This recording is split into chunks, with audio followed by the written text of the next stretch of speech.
Em Provérbios, no capítulo 3, nos versículos 9 e 10, a palavra de Deus diz: honre o Senhor com os seus bens e com as primícias de toda a sua renda, e os seus celeiros ficarão completamente cheios, e os seus lagares transbordarão de vinho. Mais do que uma orientação à contribuição, a Bíblia nos apresenta algo que regula toda a nossa relação com Deus. É o elemento honra.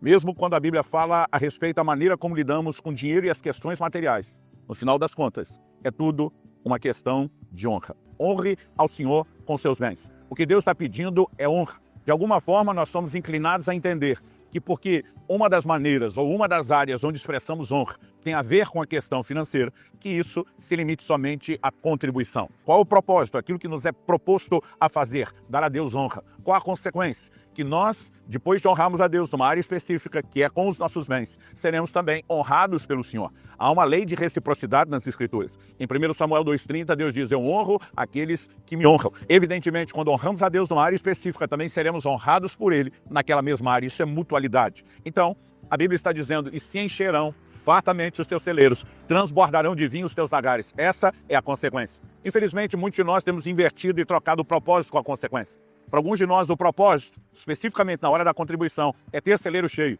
E como consequência, a gente diz: então vamos acabar honrando a Deus. E essa não é a ordem proposta nas Escrituras. E sim, faz toda a diferença quando invertemos isso, da mesma forma que quando Jesus fala, com Tomé e diz: bem-aventurados aqueles que não viram e creram. Na ordem bíblica, primeiro se crê, depois se vê. Quando Tomé exige ver primeiro para crer depois, Jesus diz: não é assim que funciona. Primeiro se crê, depois se vê. Existe uma lei de causa e consequência. E quando falamos desse assunto da honra, é a mesma coisa. Nós não buscamos ser honrados para então, como consequência, honrar a Deus. Nós honramos e como consequência, seremos honrados por Ele. Então é importante entender o que Deus quer e não apenas nesse texto. Então, se precisamos entender o que Deus quer para poder corresponder com Ele, é evidente que Deus nunca esteve atrás das nossas ofertas. Deus sempre esteve atrás da honra que elas deveriam expressar. E Ele está dizendo: se a sua oferta não vai expressar honra, não precisa ofertar.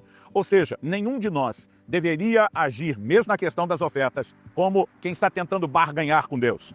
Eu dou porque eu vou receber de volta. Não estou anulando a lei de dar e receber, que também é bíblica. Mas nós precisamos entender que ela funciona quando se torna a consequência do cumprimento de um propósito, e não quando o propósito é distorcido. Nós precisamos entender que honra é o cerne de tudo isso. Por trás não apenas da contribuição, mas de toda a maneira como devemos viver em relação às nossas finanças, está o entendimento daquilo que nós classificamos de uma questão de honra. Essa é, de fato, aquela grande questão que precisa ser compreendida pela maioria dos cristãos. Amém? Amém.